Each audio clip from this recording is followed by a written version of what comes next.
Bom, vamos voltar então falando do segundo tipo de morte celular extremamente importante, que é a apoptose.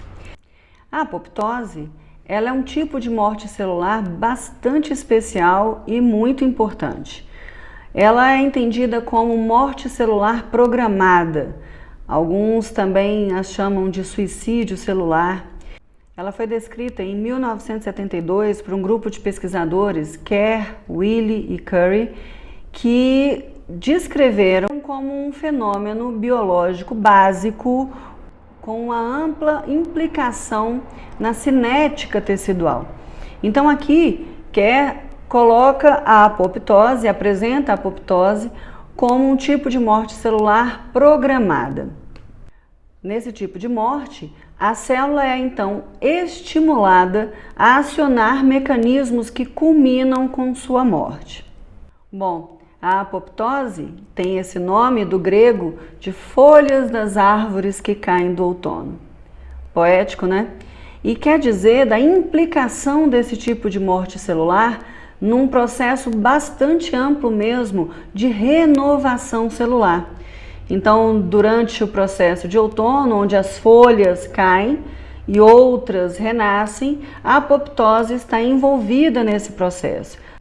A apoptose ela é responsável por numerosos eventos, tanto fisiológicos, adaptativos, mas também patológicos. Dentro desse contexto, é importante ressaltarmos aí as variadas formas de apresentação e utilização da apoptose pelo organismo na situação ou em situações fisiológicas adaptativas.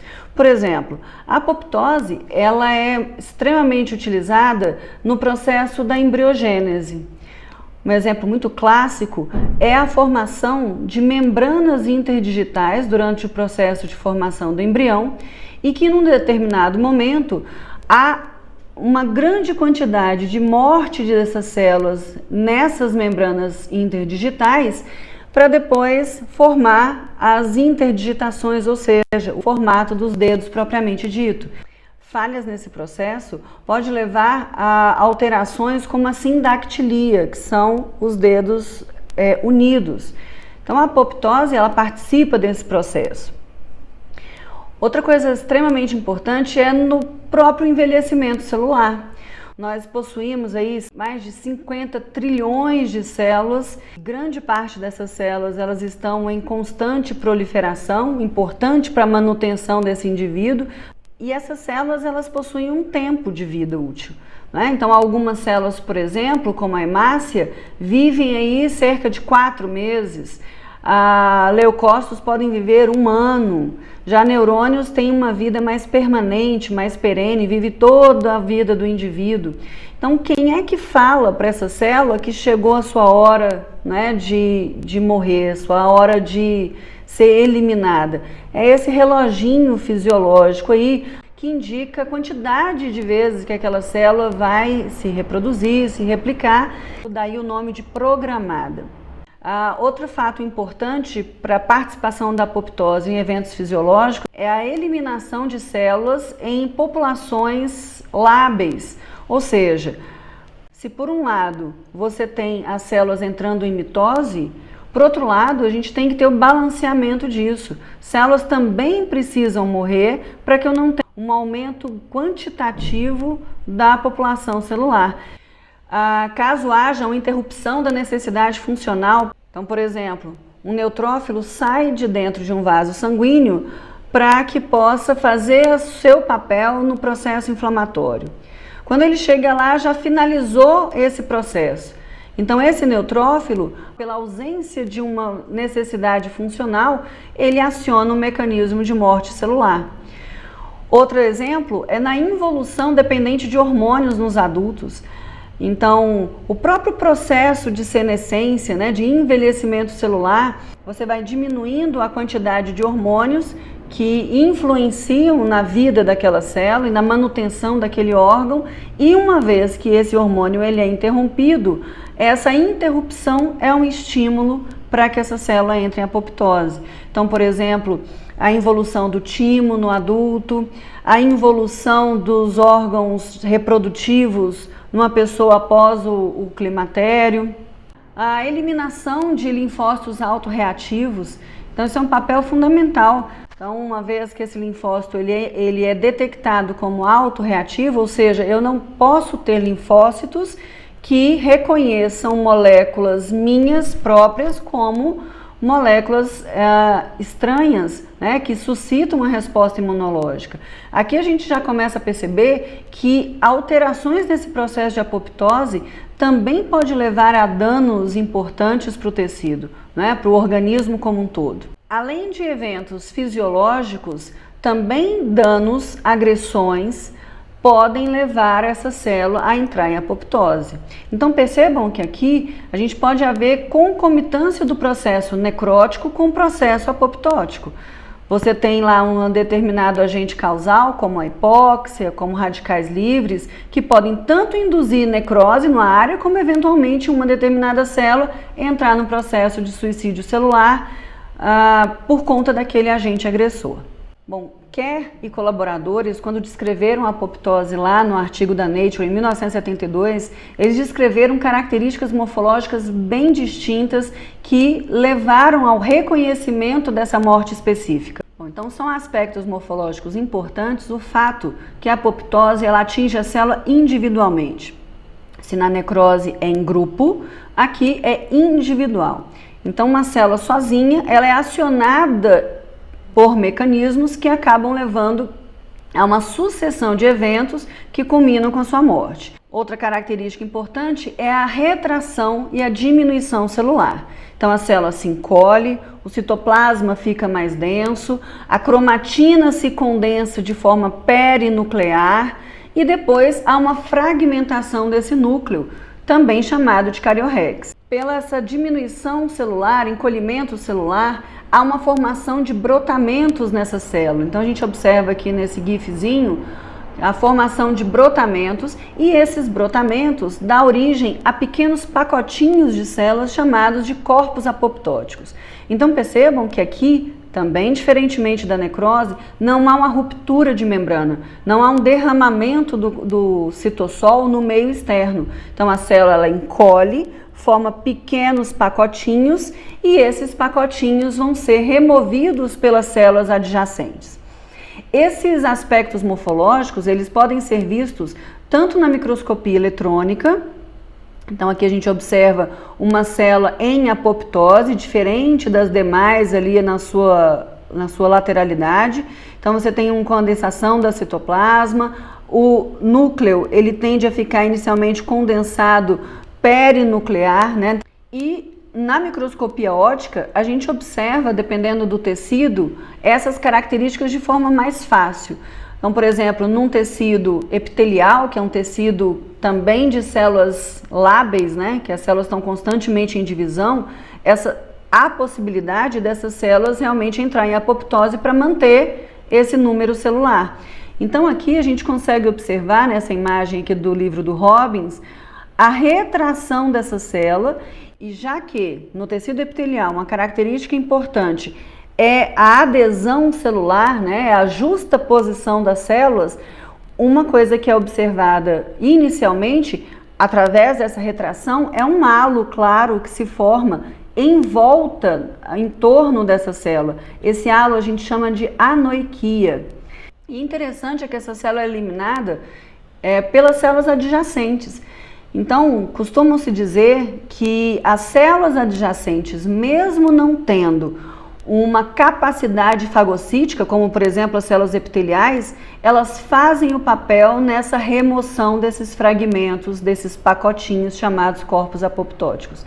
Esse processo, portanto, é conhecido como canibalismo celular. Então, nessa imagem a gente percebe exatamente essas características de retração celular, condensação do núcleo perinuclear, e fragmentação desse núcleo, né, em cariorrex, e fragmentação dessa célula em pequenos corpos apoptóticos, e aqui a gente observa essa fagocitose acontecendo para uma célula vizinha. Nessa imagem a gente observa que que a fragmentação nuclear que ocorre na apoptose, ela é diferente da que acontece na necrose. Embora a gente tenha usado a mesma nomenclatura de Karyorex para fragmentação, essa fragmentação aqui ela é específica. Uma vez que a gente vai conversar melhor, há uma ativação de uma série de enzimas, assim como a enzima chamada endonuclease, que ela cliva o DNA em fragmentos específicos em áreas internucleossômicas. Lembra lá do nucleossomo, né, da volta, que aquela fita dupla de DNA dá em volta de estonas? Então a gente chama cada pacotinho desse, né, de volta de DNA com as suas estonas de nucleossomo. Então a fragmentação ela ocorre em locais internucleossômicos, em fragmentos de pares de base em tamanhos específicos. Aqui a gente percebe também essa apoptose acontecendo nessas células epiteliais aqui, ela ocorrendo, a anoiquia acontecendo, condensação e a fragmentação desses pequenos corpos aqui apoptóticos e a sua fagocitose por células vizinhas. Muito bem, essas características morfológicas microscópicas que a gente percebe, é óbvio que a gente vai estar falando aqui de aspectos microscópicos, já que é individualmente, né? É diferente da necrose, que a gente conversou a respeito de alguns aspectos macroscópicos que poderiam ser distinguidos lá na necrose. Aqui são aspectos importantes microscópicos, já que são células individualmente entrando no processo de morte celular apoptótico. As características morfológicas, elas acontecem em decorrência de determinadas atividades bioquímicas que ocorrem dentro dessa célula. Então, aqui você tem a clivagem de um grupo de proteínas chamados caspases. Então, as caspases, elas se encontram no interior dessas células. As caspases, elas têm esse nome aí porque elas são enzimas que possuem uma cisteína no seu sítio ativo e elas clivam resíduos em locais que têm resíduos de ácido aspartico, então são enzimas específicas, uma família delas. E a gente tem enzimas que são iniciadoras e enzimas que são executoras. Então, é uma família de caspases que se encontram numa fase inativa e uma vez que elas se tornam ativas, elas dão início a todo o processo de ativação intracelular e finalizam com um processo de morte celular. Então, uma vez acionadas essas caspases, elas ativam outras enzimas, como por exemplo a transglutaminase. A transglutaminase ela é uma enzima citossólica que ela gera uma ligação cruzada de proteínas do citoesqueleto. Você acaba favorecendo o encolhimento dessas células. Então eu tenho uma ativação bioquímica que leva a uma característica morfológica, no caso o encolhimento e a redução dessa célula. Uma vez que ela encolhe, ela forma brotos. Uma vez que esses brotos são formados, as membranas são unidas e formam pequenos pacotinhos. Mas além das caspases ativarem as transglutaminases, elas também ativam enzimas nucleares chamadas de endonucleases. Essas endonucleases, dependentes aí de cálcio e magnésio, elas promovem aquela fragmentação internucleossômica específica que eu comentei. Outro aspecto importantíssimo bioquímico que ajuda nessa finalização toda do processo, que é grande parte das vezes fisiológico, é a necessidade desse corpo apoptótico ser removido. Aqui na apoptose é uma morte mais silenciosa, mais localizada, extremamente controlada e mais dependente de energia. Eu preciso de energia para que essa morte celular aconteça. Então, voltando, essa identificação fagocítica ela é um passo fundamental para a finalização adequada dessa morte. O que acontece aqui é a inversão de uma fosfatidilcerina que fica na parte interna da membrana plasmática e que pula, né? Faz aquele movimento de flip-flop, lembra disso? Ele pula para a membrana externa, para a face externa da membrana plasmática e isso agora é uma identificação que aquela célula precisa ser removida.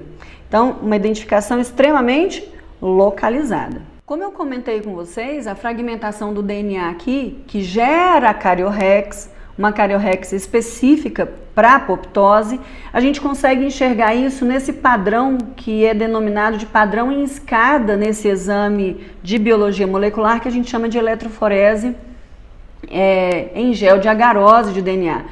Então aqui a gente vê 5 amostras, todas elas aí contendo apoptose dessas células, uma vez que a gente percebe pares de base de diferentes tamanhos aqui que foram cortados pelas endonucleases. Caso isso fosse necrose, a gente não conseguiria ver esse padrão em escada, e sim um arrasto, né, indefinido. Muito bem, a apoptose, ela é o final de uma cascata de eventos moleculares, como eu disse, dependente de energia. Então existem alguns componentes bioquímicos que nos ajudam a falar a respeito disso. Então são caminhos sinalizadores, ou seja, o que faz essa célula disparar esse processo? Então a gente vai ver que existem 2 vias principais de sinalização, uma via que a gente chama de intrínseca e uma via extrínseca. Existem fases, então, de controle e integração interna, então independente do que ativou, eu tenho fases de execução comum e no final das contas eu tenho a identificação fagocítica que faz com que haja a remoção dessas células mortas. Nesse esquema aqui do livro do Robbins, ele mostra exatamente isso.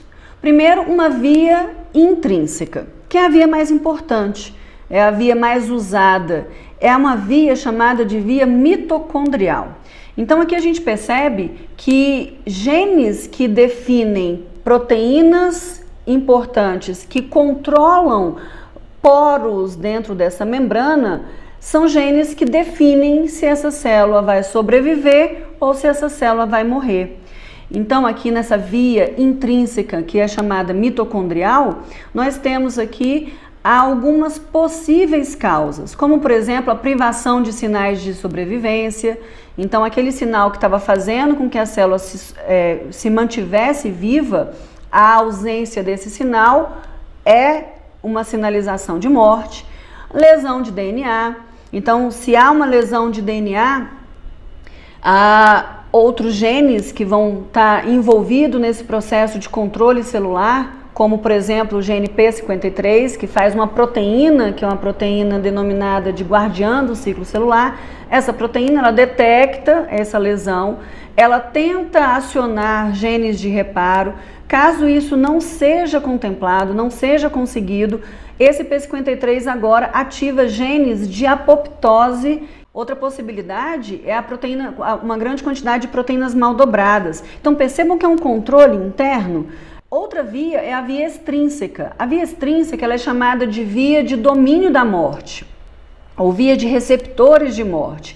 Aqui é uma possibilidade que a célula tem de ser estimulada a acionar esse mecanismo via receptor e ligante. Então, uma via importante é a via que a gente chama de via do receptor de TNF, ou seja, do fator de necrose tumoral. Esse receptor, ele se liga a uma molécula chamada FAS, né, ou esse FAS ligante. Esse FAS vem do termo aí de First Apoptotical Sign, ou seja, o primeiro sinal de apoptose, e essa célula ela é acionada. E uma vez ligados, há uma mudança conformacional fazendo uma ativação de proteínas adaptadoras que geram ativação de caspases. Uma vez que essas caspases são acionadas, elas acabam levando à ativação de caspases efetoras, que aí sim ativam as transglutaminases, levando ao colapso do citoesqueleto, aquelas ligações cruzadas, ativam as endonucleases, levando àquela clivagem específica.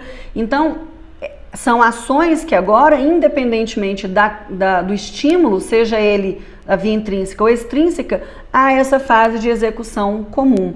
E a célula, ela de fato, ela é acionada a se retrair, formar corpos apoptóticos. Aqui a gente está vendo a identificação fagocítica que eu falei, né? Que passa a ser identificada por uma célula fagocitária. Bom, nesse artigo de revisão, ele fala a respeito, né, das formas, então, de apoptose, de necrose, de autofagia, e ele também comenta, né, muito bem sobre esses caminhos intrínsecos, extrínsecos, pelos receptores de morte. Então, uma vez os caminhos intrínsecos aqui, que são os caminhos mitocondriais, sendo acionados, eles fazem com que eu tenha a modificação mitocondrial, liberação de moléculas dessa mitocôndria e ativam caspases de ativação. Nesse caso aqui da via intrínseca, ativa caspase 9. Já na via extrínseca, que é via receptor de morte, há uma mudança de heterodímeros ali desse receptor que faz uma sinalização, complexo de sinalização, que ativa uma outra caspase também ativadora, que é a caspase 8. Então a caspase 9 ela é ativada na via intrínseca e a caspase 8 ela é ativada na via extrínseca. Essas ativações agora, elas geram a ativação de caspases executoras. Então a gente percebe que os eventos mitocondriais são extremamente importantes, sobretudo para a principal via, que é a via mitocondrial. A via intrínseca ou mitocondrial, ela se dá por um balanço de proteínas da família BCL. Então essa família de proteínas, elas regulam o que a gente chama de poro de permeabilidade da membrana mitocondrial. Então a gente tem proteínas que regulam essa apoptose. Eu tenho proteínas antiapoptóticas, como por exemplo a BCL2, e proteínas pró-apoptóticas, como por exemplo a BAX. E dependendo da quantidade dessas proteínas, eu tenho a manutenção desse poro fechado ou a abertura desse poro. É que uma vez esse poro de permeabilidade aberto, a liberação de moléculas que estão aqui dentro, entre a membrana externa e a membrana interna mitocondrial, que saem e estimulam esse processo de apoptose. Então são exemplos de moléculas que são liberadas por esse poro de permeabilidade mitocondrial, o citocromo C, assim como essa molécula chamada SMAC, que vem do inglês aí de ativadores mitocondriais secundários de caspases, e também essa molécula chamada de AIF, que é um fator de indução de apoptose. Então acho que ficou claro. É uma cascata de eventos bioquímicos que podem ser guiados, obviamente, pela questão genética, porque imagina, se eu tenho alterações genéticas em genes que regulam a apoptose, eu deixo de regular essa apoptose. Então, excesso ou insuficiência na apoptose pode nos gerar danos. Então, uma quantidade excessiva de apoptose, ela pode acontecer em doenças neurodegenerativas, por exemplo. Então, há um excesso de apoptose diminuindo a população celular. Também ocorrem lesões isquêmicas. Então, quando você tem lá o infarto do miocárdio acontecendo, grande parte daquelas alterações, elas acontecem por necrose, mas também nós vamos observar naquela região uma grande quantidade de apoptose acontecendo pela ativação da via mitocondrial. Por outro lado, se eu tenho uma apoptose reduzida, né, que seria fisiologicamente importante, então diminui a quantidade de apoptose e aumenta o número de população celular. Sem contar que a apoptose ela é fundamental. Caso haja dano em DNA, então a gente tem aí um aumento da probabilidade de desenvolvimento de lesões neoplásicas malignas, como o câncer. Outra situação é nas doenças autoimunes. A falta da regulação lá atrás do que seriam linfócitos autorreativos, que deveriam morrer por apoptose e não morrem, então eles influenciam no aparecimento de doenças autoimunes.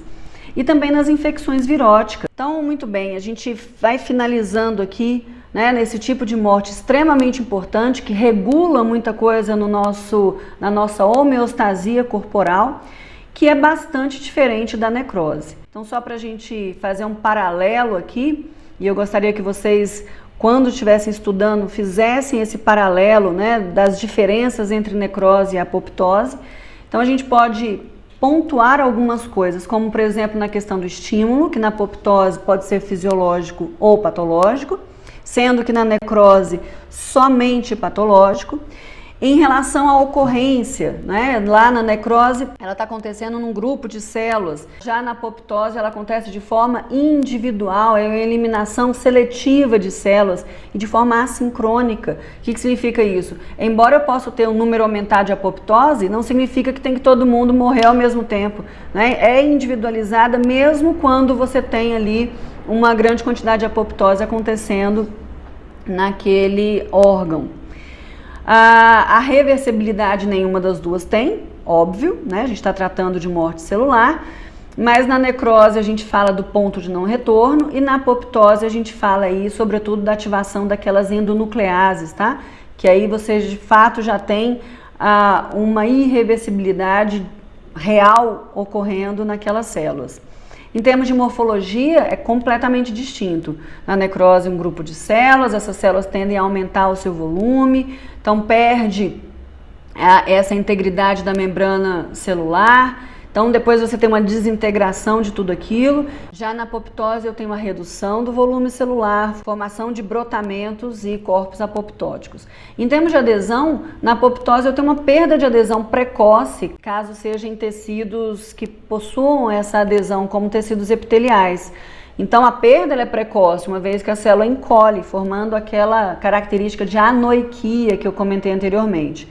Já na necrose a perda é tardia porque ela depende de uma dissolução quase que macro ali, né, acontecendo no tecido. Na apoptose eu não tenho liberação de enzimas, mas cuidado, a gente tem uma série de ativação enzimática, mas não liberação, que é o que acontece na necrose pela liberação dos lisossomos. Na apoptose eu tenho uma cariorrex específica, lembra?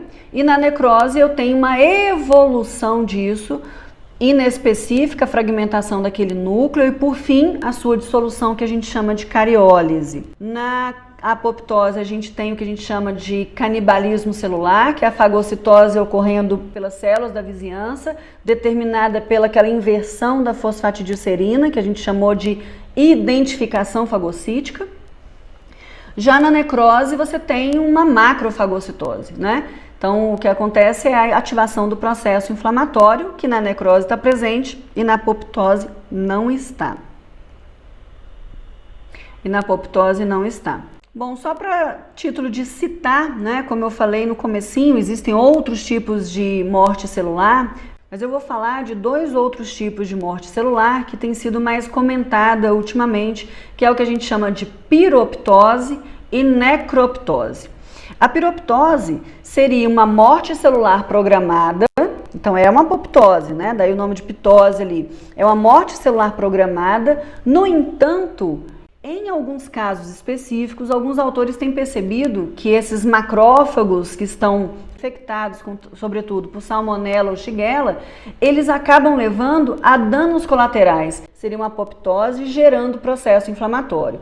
Eu não posso dizer que é aquela apoptose clássica, portanto o nome de piroptose. E também tem sido percebido aí a possibilidade de uma necrose regulada. É uma forma, né, de morte celular aí que tem características tanto de necrose quanto de apoptose. Então tem aspecto morfológico da necrose, mas não se associa à ativação de caspases, né?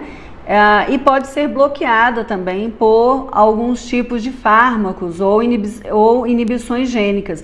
Então é meio que uma junção em situações específicas das duas coisas em momentos distintos, né?